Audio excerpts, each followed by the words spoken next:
Get ready for the dictation. 5 seconds to go. Start.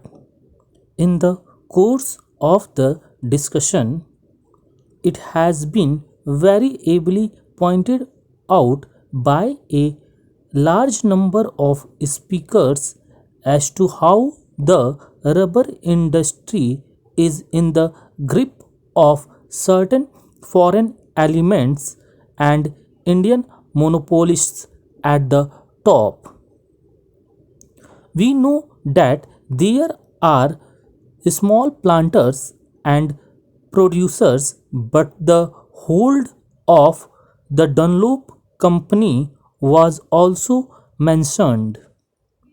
So far as the big industries are concerned, it has been their policy to capitalize the money and to put money in the reserve fund instead of utilizing such funds and profits for improvement of the working classes and for the betterment of the laborers.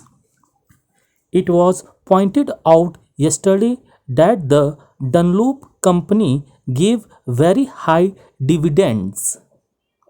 You will be shocked to know that while the company had money to declare a dividend of 40% and also to capitalize a part of the profits, it did not give at all a fair deal to the workers. On the contrary, they were kept at more or less the same old level where they had a kind of labor, practically speaking. Therefore, it becomes necessary to look into this matter. Sir, we are interested in the increase in production and everybody is interested in the increase in production.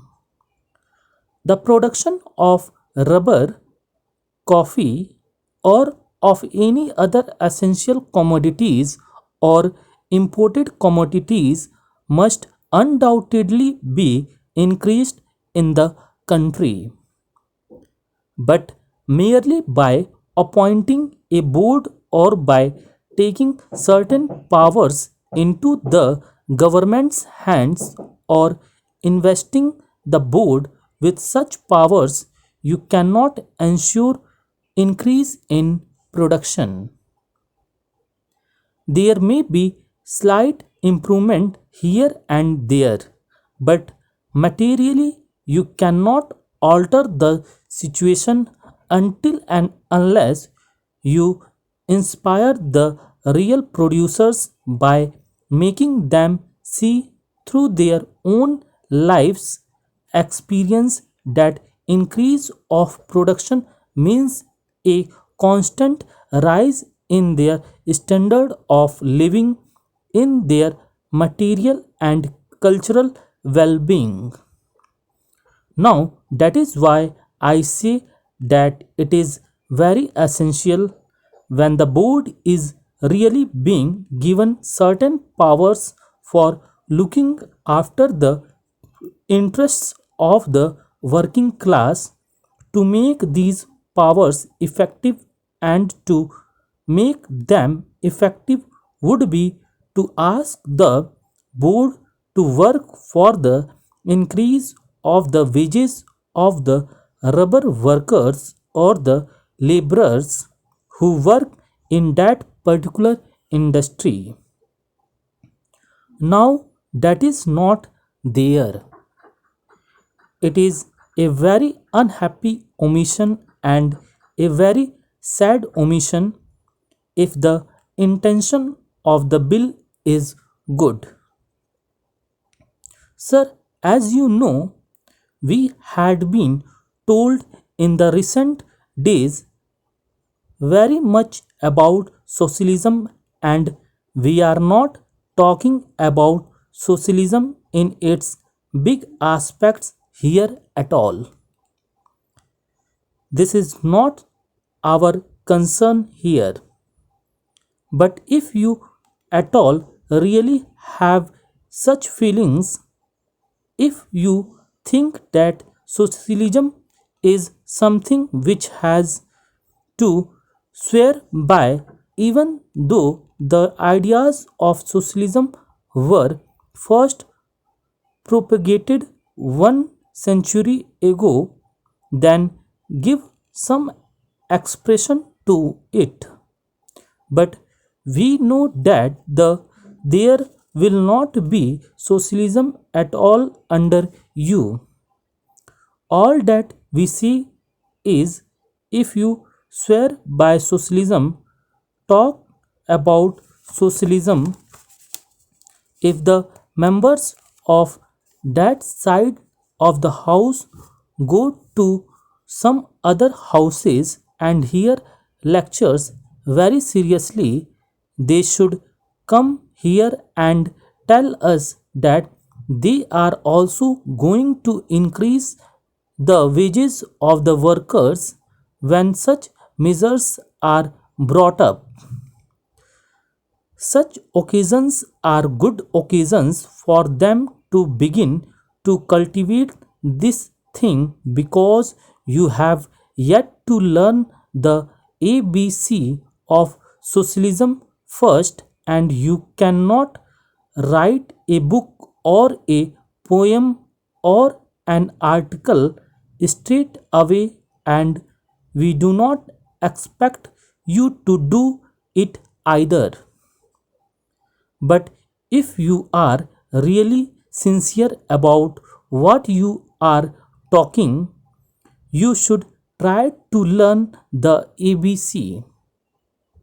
That is to say, begin with giving the workers a fair deal, giving them a living wage, and dealing with the workers. Here in this bill, you should make provisions for them.